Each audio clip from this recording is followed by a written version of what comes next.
ሳታውቀው ዝም ብለህ ቲክቶክ ላይ አይተው 450 ሺህ ብር የከፈልክ ሰው እኮ ነህ። እንዴት ነው የማያስፈራራ አንተን? ሳታውቀው ዝም ብለህ ቲክቶክ ላይ አይተው 450 ሺህ ብር የከፈልክ ሰው እኮ ነህ። እንዴት ነው የማያስፈራራ አንተን?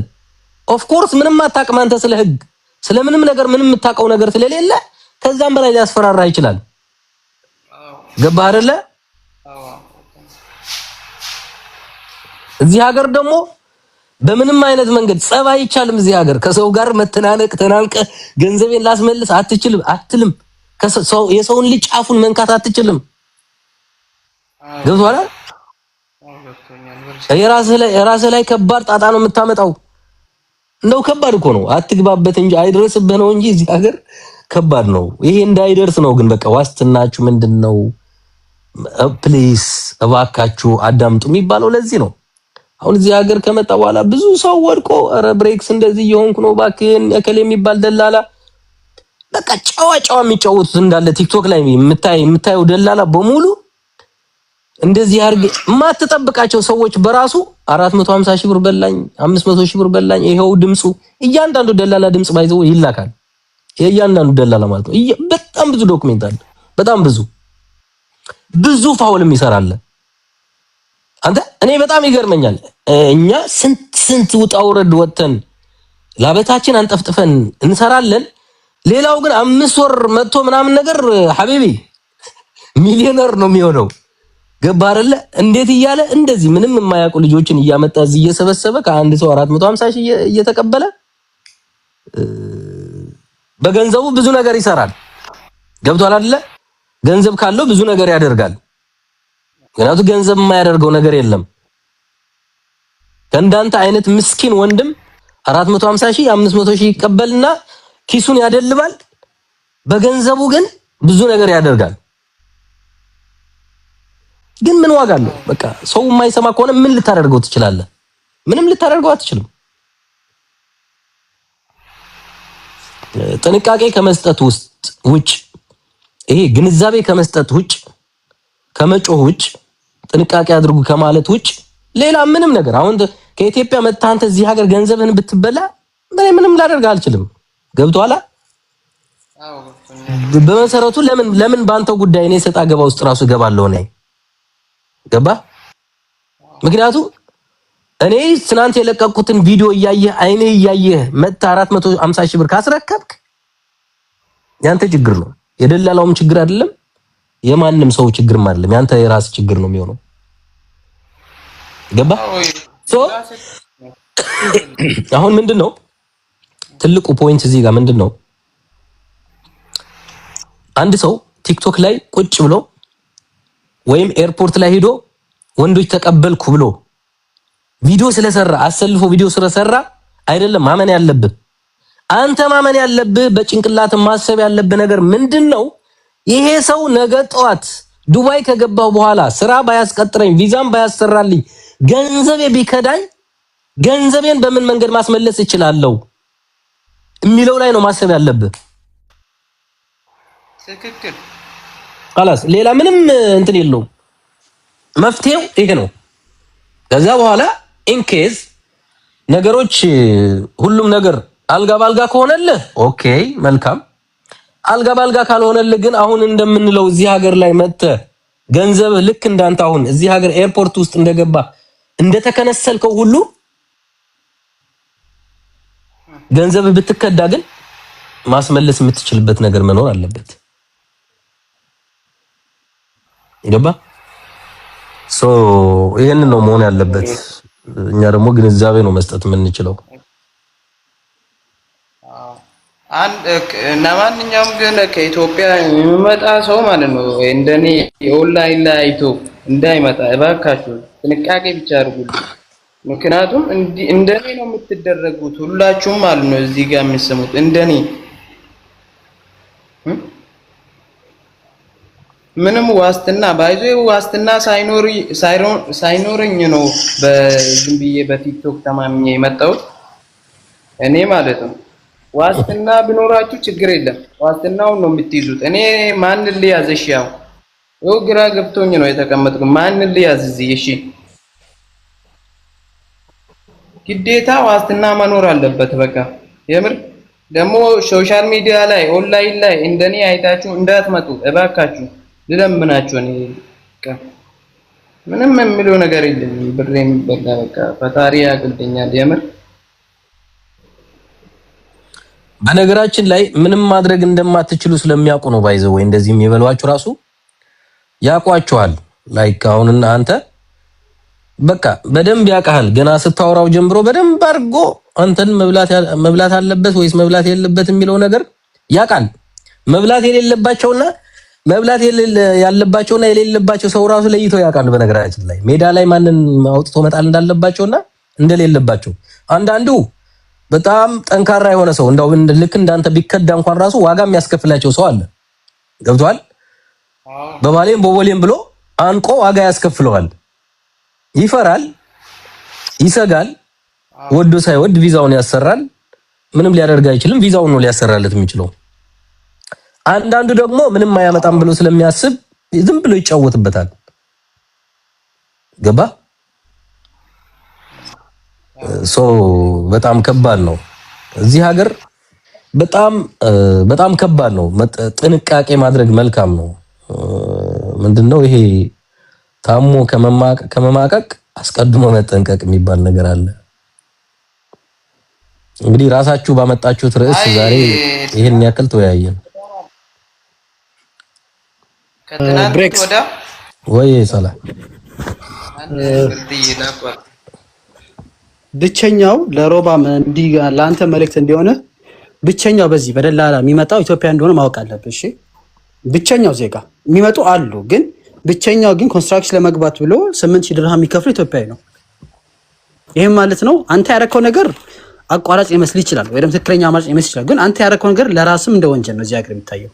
አንተ የከፈልካት ብር አንተን ተጠያቂ ነህ እዚህ ሀገር ላይ። አንተ ወንጀለኛ ነህ። አንተ በልተህ አይደል? ግን አንተ ወንጀለኛ ነህ ማለት አንተ አሁን እንደ ኮራፕሽን እንደከፈል ቁጠረው። እኛ ሀገር ምናልባት ኖርማል ይሆናል። ያው ለምትፈልገው ሰርቪስ ያን ሰርቪስ ቶሎ ለማግኘት በአጭር መንገድ ለማግኘት ምናልባት ኖርማል ሊሆን ይችላል እኛ ሀገር ላይ። አንተ ግን ያረከው ነገር እዚህ ሀገር ላይ ወንጀለኛ ነህ። አንተ ሄደህ ለምሳሌ አሁን ያረካት ነገር አንተ ሄደህ ብትከስና ለማድረግ ብትፈልግ አንተ እንደሱ ወንጀለኛ ነህ። ለምን እዚህ ሀገር ለየትኛውም ስራ ለመግባት ኮሚሽን መክፈል እስከ 10000 ድርሃም ነው ቅጣቱ እንደዛ ነው። አንተ አሁን ወንጀለኛ ነህ እዚህ ጋር። አንተ እዚህ ጋር ተበላው ብለህ በምትናገርበት ሰዓትና ስሙ በምትጠቅስበት ሰዓት ደግሞ ያ ደግሞ ሌላ ትልቅ ወንጀል ውስጥ ገባህ አንተ። ለምን ያለማንም ሰው ፍቃድ የማንንም ፎቶ መለጠፍ በህግ አንተን ያስጠይቃል። አንተ መሄድ ያለብህ ወዴት ነው? ሰውየው ህጋዊ ቢሆን ኖሮ ህጋዊ ወንድ የለም ያው ወንድ የሚያስመጣ ህጋዊ ቢሆን ኖሮ ወደ ህግ አካል ብትሄድ አንተ መብትህን ወዲያውኑ ታገኛለህ። ግን ህገወጥ የሆነ ሰውዬን ህጋዊ ቢሆንም ችግር የለውም ወጥተህ ሚዲያ ላይ ከሌ በላኝ ብሬ በምትልበት ሰዓት ላይ እሱ ቀድሞ ቢከስህ አንተ ትታሰራለህ። ወደ ሀገርም ሊያሳፍሩህም ይችላሉ። አንተ እንደዚህ የደረሰህብን ነገር አንተ አሁን እየተናገርክ ነው። ብሬክስ እየነገረህ ያለው ምንም ሊደረግ አይችልም ነው። መፍትሄው ምንድነው? መፍትሄ ያለው አንተ ጋር ነው ያለው። ራስህን እዚህ ጣጣ ውስጥ እንዳስገባህ አንተ ራስህን ከዚህ ጣጣ ማስወጣት አለብህ። አንተ እንደምንም ብለህ ህጋዊ መሆን አለብህ። ስራ አግኝተህ መቀየር አለብህ። ቪዛ በምትሰራበት ካምፓኒ ስር መሆን አለበት እንጂ አንተ ነገሩን ብታወራው ምንም የሚቀየር ነገር የለም። ለምን ኦልሬዲ አንተ ህገወጥና በህገወጥ ነገር ነው።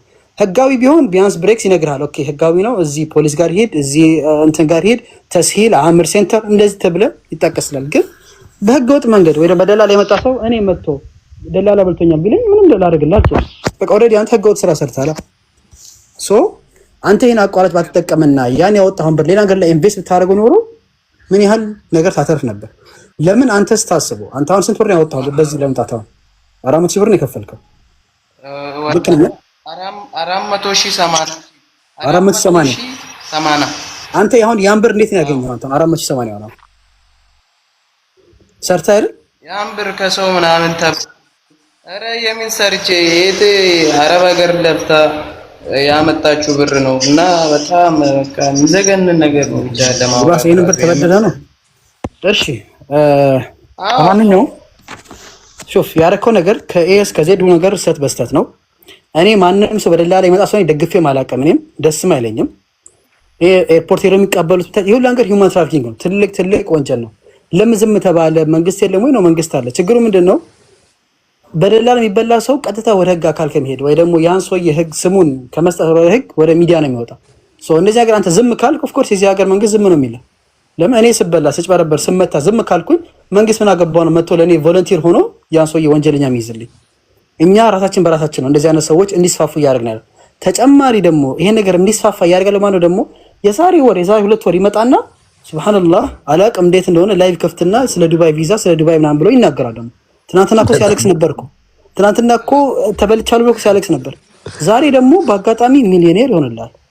ጸጉር ተቀይሮ ስታይል ተቀይሮ ስለ ዱባይ ስለምና መረጃ ሊሰጥ ማለት ነው። ይሰጣል። የሚሰማም ሰው ደግሞ አለ። ደግሞ መስጠቱ እኮ ችግር ነው። የሚሰማው ሰው ግን እኔ የትኛው ጭንቅላት ነው የምትሰሙት? ለዛ አንተ አካባቢ መቀየር አለብህ። አለባበስን አስተካክል። እኔ አሁን ባለፈው አንድ ሀበሻ ማርኬት ላይ አግኝቼ ስራ በእናትህ አባ ቲክቶክ ላይ ቃለውና ስራ ፈልጌ ስለ እኔ ቀጥታ ግን ጸጉሩን ነው ያየሁት። አላቅም በቃ ታየኝ ጸጉሩን ነው። እዚህ ሀገር ላይ ጀጅ የምትደረገው ባለባበስ በጸጉር በምናምን ነገር ነው። ዝርክርክ ብለህ ጸጉርህ እንደዛ ቆሞ የተቃደደ ልብስ ለብሰሽ ታይሸተህ ብትመጣልኝ እኔ አላቅም ሶሪ፣ ግን በዛ ጀጅ የምትደረገው እዚህ ሀገር ላይ ፈርስት ኢምፕሬሽን በጣም ማተር ያደርጋል። ቲክቶክ ላይም ይሁን መንገድ ላይም ይሁን በፈርስት ኢምፕሬሽን በጣም ማተር ያደርጋል። አንዳንዴ የሆነ ቦታ ላይ ሄደ በአጋጣሚ አረብኛ አስተዋራ አረቦች ከሰሙ ሊያወሩ ይችላሉ። ሀበሻ ነኝ ኦኬ፣ ሀበሻ ነው እንዲያው ነገር ኮኔክሽን ፈጠርክ አንተ እዚህ ጋር ተዋወቅ ከሰው ጋር። ግን ዝርክርክ ብለህ ግን አንተ ሄደ በአረብኛ ብታወራ ይገላምጣል። ተውና አንተን ሀበሻ ራሱ ይገላምጣል። ሶ አንተ አለባበስን ማስተካከል አለብህ። ጸጉር ስታይል አስተካከል፣ ልብስን አስተካከል። ልብስን አስተካከል ስለኮ ብራንድ ልበስ እያልኩ አይደለም፣ ግን ጽድት በል። መንገድ ላይ ማለት ታገኝ እንደምችል አታውቅም አንተ እዚህ ሀገር ላይ። እዚህ ሀገር ኤቭሪቲንግ በኮኔክሽን ነው የሚሰራው። ሁኔታን ደግሞ አንተ አስተካከል። የበላን ሰውዬ ቪዲዮ ከሰራ ደግሞ አጥፋው። ደግሞ አንተ ማጥፋትህ ግዴታ ነው እንጂ አንተ ቪዲዮን ስለሰራህና ስለተናገርክ ምንም ፈጥረው ለውጥ የለም። አንተ ኦልሬዲ ህገወጥ ሰው ነው አንተ ሰውዬ። አንተ አለባበስን አስተካከል። ሲቪን መስራት አለብህ። ሲቪን ስራ አፕላይ የምታደርግበት ካም በኋላ ለምታገኘው ስራ ብር አትክፈል። ኮሚሽን አይከፈልም እዚህ ሀገር ላይ እሺ። ተውና አንተ 1000 እና ምናምን ከፍላት ኮሚሽን። ሌላ ሀገር ዜጋ 100 ድርሃም ከፈሉ ሲባሉ እምቢ ብሎ እኮ ለዚህ ብዙ ጊዜ ላይ መንገድ ላይ ሲያድሩ የምናያቸው 100 ድርሃም ኮሚሽን ላለመክፈል ያውቁታል። ነገ ላይ ለፍተው እንደምንም ብሎ ስራ ያገኘው ነገ ላይ እንደሚቀየሩ ያውቃሉ። አሁን ለምሳሌ ሉሉ ሃይፐር ማርኬት ይባል ትልቅ ሃይፐር ማርኬት አለ። አሁን የዛ ባለቤት ህንዳዊ ጣራ ላይ አንበር የሚያድረው ጣራ ላይ ያደረ ነው። ቋንቋ ሳይችል ምን ሳይችል እንደምንም ብሎ እየለፋ ዘበኝነት እየሰራ ትንሽ የሰቀሱ ከፍቶ አሁን ላይ በየሀገሩ ትልቅ ሃይፐር ማርኬት አለ። ህንዶች እሱን ያዩታል። በቃ እኔ እንደሱ እችላለሁ በባዶ ተነስቼ ኮሚሽን ሳልከፍል። እኛ ግን የምናየው ሰው ደግሞ የለም ችግሩ አሉ። እስኪ ተመሰዎች ዱባይ ላይ በጣም አሉ፣ ግን ሚዲያ ላይ ወጡ ነው ብዙ ጊዜ ላይ ከወጡ ኦልሬዲ ግሬሳቸውም ይወርዳል። መሰዳደብ ነው ምን ማለት ነው? ገባህ አይደል? በአቋራጭ እዚህ ሀገር ላይ አያልፍልህም ሮቢ። እሺ ግልጽ ነው። ቲክቶክ ላይ አንተ በምታየው ነገር ጀጅ አታርግ። ኮኔክሽንህን አካባቢህን ከቻልክ ይህ ሀበሻ የሚበዛበት አካባቢ ላይ ባትውል ሞር የተሻለ ነው። ለምን በአጋጣሚ አንተ ከተያዝክ፣ እኔ አንድ ማቆ ልጅ አለ አረብኛ በጣም የሚችል ልጅ በጣም የተማረ ልጅ ተሳስቶ ሰው ለመዘየር አጅማን አካባቢ የሆነ ቦታ ቢሄድበት በአጋጣሚ ፖሊሶች ፍተሻ ሲያደርጉ የሆነ ህገወጥ ሰው እየፈለጉ ነበር፣ ሀበሻ ነበር ሲፈልጉ ነበር። እሱ በአጋጣሚ ደግሞ አይዲው ደግሞ ኤክስፓየር አድርጎበት ሊያሳድስ ያለ ነበር። ከእነሱ እኩል ተያዘ፣ ዲፖርት ተደረገ ከዚህ ሀገር ምንም በማያውቀው እሱ። ገባህ አይደል? የምትማረው ነገር ደግሞ የለም በጭራሽ። ደግሞ ምንም የምትማረው እኔ ለምሳሌ የሆነ ሀበሻ ካፌ ደውለህ የምትማረው ጋር ምንም የምማረው ነገር የለም። እኔ አንተ ምን ማድረግ አለብህ? አንተ አሁን እንደምንም ብለህ አንተ የተሻለ ስራ ማግኘት ሞክር። ያገኘው ስራ ካለ ደግሞ አንተ አንገትን ደፍተህ ስራ። ኩላሊቴ፣ እግሬ፣ አንጀቴ ምናምን አልተመቸኝም አሰሪው። አንተ መጀመሪያ ኮምፕሌን ለማቅረብ እኮ አንተ ተፈላጊ መሆን አለብህ። አንተ የሆነ ነገር ለማለት ተፈላጊ መሆን፣ አንተ የሆነ ነገር ለዛ ሰው የምትሸጠው ነገር ሊኖር ይገባል እኮ። አንተ የምትሸጠው ፕሮዳክት ሲኖር እኮ አንተ ኖኔ አልፈልግም እቀይራለሁ የምትለው። ግን አሰሪው አንተ የማይፈልግ እኮ አንተ ብትቀይር ባትቀይር ምንም ታመጣው ለውጥ የለም አንተ። አዎ ትክክል ነው ብራዘር። ለዛ የሰራው ቪዲዮ ካለ ቅድም ቪዲዮ ሰምቻለሁ። የሰራው ቪዲዮ ካለ ቪዲዮውን ወዲያውኑ አጥፋው እሺ። ስም አትጥቀስ አንተ ካሁን በኋላ ራሱ ስም መጥቀስ ይቅርብ። የምትጠቅስም ከሆነ ታዋቂ ነው ታዋቂ አይደለም፣ ማንም ታዋቂ ይሁን ማንም ታዋቂ ያልሆነ የሚባል ነገር የለም እዚህ ሀገር ላይ አንድና አንድ ነገር ብቻ ነው፣ ህጋዊና ህጋዊ ብቻ ነው። ታዋቂ ሆነ ታዋቂ ያልሆነ የሚባል ነገር ነው። ህጋዊ ነው ሰውየው ይታመናል፣ ህጋዊ አይደለም አይታመንም። በቃ